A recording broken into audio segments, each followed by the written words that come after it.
अस्सलाम वालेकुम to all of you. आप लोग देख रहे हैं मैथमेटिक्स बाय राना फैसल। आज हमने बेसिकली एक्सरसाइज 1.3 को हमने स्टार्ट करना है। 1.1 और 1.2 का जो कंप्लीट सॉल्यूशन है वो अपलोड हो चुका हुआ है। ठीक है, तो अगर कोई प्रॉब्लम हो तो उसको आप वहाँ से देख सकते हैं। अच्छा, आज हमने एक्सरसाइज 1.3 को स्टार्ट करना है। सबसे पहले देखते हैं, क्वेश्चन नंबर 1 है कि एक्सरसाइज 1.3 का which of the following matrices are comfortable for addition. अच्छा, ये देखें कि उसने ये सिर्फ क्वेश्चन सिंपल पूछा है कि इनमें से कौन से मैट्रिसेस ऐसे हैं जिनको आप आपस में ऐड कर सकते हैं। ये देखें, इस चैप्टर के बेसिकली ना एक्सरसाइज के स्टार्ट के अंदर उसने ये दिया हुआ है कि addition of subtraction of matrices. आप दो मैट्रिसेस को कब ऐड कर सकते हैं और कब सब्ट्रैक्ट कर सकते हैं, कब ऐड कर सकते हैं और कब माइनस कर सकते हैं। उसके लिए सिंपल फार्मूला है कि अगर उन दोनों मैट्रिसेस का ऑर्डर सेम है तो आप उन दोनों मैट्रिसेस को ऐड कर सकते हैं और सब्ट्रैक्ट भी कर सकते हैं। लेकिन अगर उन दोनों मैट्रिसेस का ऑर्डर सेम नहीं है तो आप उन दोनों मैट्रिसेस को ना ऐड कर सकते हैं और ना ही आप उन दोनों को आपस में सब्ट्रैक्ट कर सकते हैं। यही उसने लिखा हुआ, let A and B B any two matrices with real entries, matrix A and B are comfortable for addition if they have the same order. Order आपको पता है, नंबर ऑफ रोज और नंबर ऑफ कॉलम्स होती हैं कि अगर दोनों matrices की नंबर ऑफ रोज और नंबर ऑफ कॉलम सेम है तो आप उनको ऐड भी कर सकते हैं और सब्ट्रैक्ट भी कर सकते हैं। और अगर सेम नहीं है तो ना आप उनको आपस में ऐड कर सकते हैं, ना ही आप उनको आपस में सब्ट्रैक्ट कर सकते हैं। ये है क्वेश्चन नंबर 1, जिसके अंदर उसने पूछा हुआ है which of the following matrices are comfortable for addition. अब आप ये देखें कि मैट्रिक्स ए और ई, ये मैट्रिक्स ए 2 1 -1 और 3, और ये मैट्रिक्स ई है -1 0 1 और 2। इसका ए का ऑर्डर भी 2/2 है, ई का ऑर्डर भी 2/2 है। इसका मतलब ए और ई जो है ये दोनों आपस में ऐड हो सकते हैं। ठीक है, यहाँ पर आपने लिख देना A and E are comfortable for addition. Second देखें, बी और डी चेक करें। ये देखें, ये बी है और ये डी है। ठीक है, ये देखें, ये मैट्रिक्स बी है और ये मैट्रिक्स डी है। इधर 2+1 लिखा है, उससे कंफ्यूज ना हुआ। 2+1 3 होता है, 3 3 हो गया। इसका ऑर्डर भी 2/1 है, दो रोज हैं एक कॉलम है। इसका ऑर्डर भी 2/1 है। इसका मतलब ये दोनों भी आपस में ऐड हो सकते हैं। इसी तरह इसका सी और एफ चेक करें। सी और एफ, ये देखें, सी का ऑर्डर क्या है, 3 रोज हैं और 2 कॉलम्स हैं। और एफ का ऑर्डर भी क्या है, 3 रोज हैं और 2 कॉलम है। ये 1+1 2 है, 3+2 5 है। मतलब ये है बेसिकली 3 रोज ही और 2 कॉलम। आपने सिर्फ सिर्फ ऑर्डर को चेक करना। अगर ऑर्डर सेम है तो उन दोनों को आपस में आप ऐड भी कर सकते हो और सब्ट्रैक्ट भी कर सकते हो। ठीक है। अच्छा, उसके अलावा आप देखें, ये है इसका क्वेश्चन नंबर 1, इसका सोल्व हुआ है।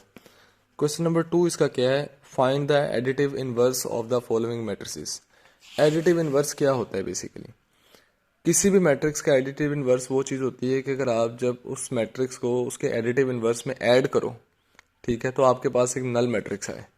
ठीक है, additive inverse of a matrix क्या होता है कि अगर ए और बी दो मैट्रिसेस हैं, ठीक है, और अगर आप उन दोनों मैट्रिसेस को आपस में ऐड करो तो आपके पास एक ओ आए। ओ आपको पता है नल मैट्रिक्स को कहते हैं, जिसमें सारी की सारी एंट्रीज जीरो होती हैं। ठीक है, तो एडिटिव इनवर्स बेसिकली क्या चीज़ है कि ऐसा मैट्रिक्स जिसको दूसरे मैट्रिक्स में ऐड करने से उसका आंसर जीरो आ जाए, वो क्या होगा। अच्छा, मैं अगर आपको कहूँ कि 2 एक नंबर है, कोई ऐसा नंबर बताएं जिसको ऐड करने से जीरो आए, तो मेरा ख्याल है बड़ा इजीली आप लोग आंसर करोगे कि 2 में अगर -2 ऐड कर दो तो आंसर जीरो आ जाएगा। अगर एक नंबर 72 है, उसमें कोई ऐसा नंबर ऐड करो कि आंसर जीरो है, तो क्या होगा, -72। इसका मतलब है उस नंबर का नेगेटिव जब आप उस नंबर में दूसरे नंबर में ऐड करते हो तो आंसर जीरो आता है एडिशन के अंदर। Similar case is with this one कि अगर आप मैट्रिसेस के अंदर उसका नेगेटिव मैट्रिक्स ऐड करोगे तो उसका आंसर जीरो आएगा।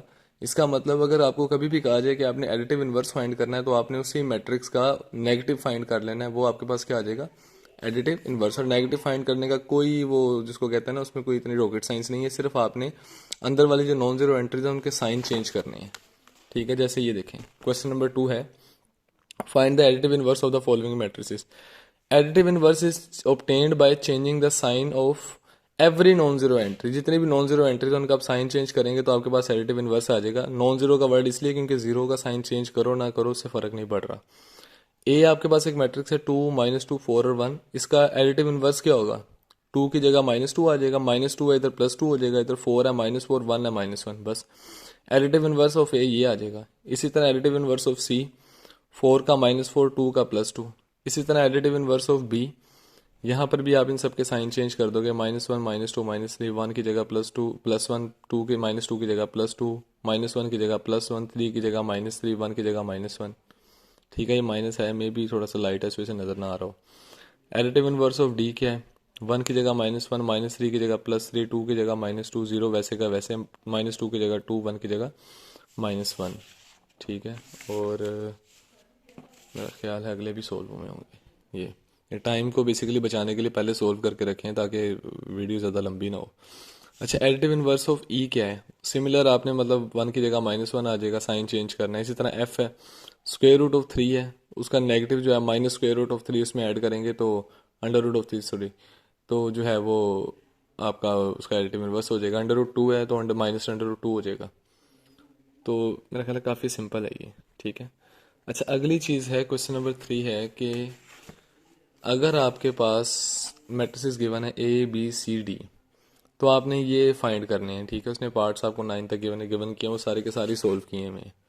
ठीक है, तो फर्स्ट उसके अंदर क्या है कि आपने फाइंड करना है A प्लस दिस।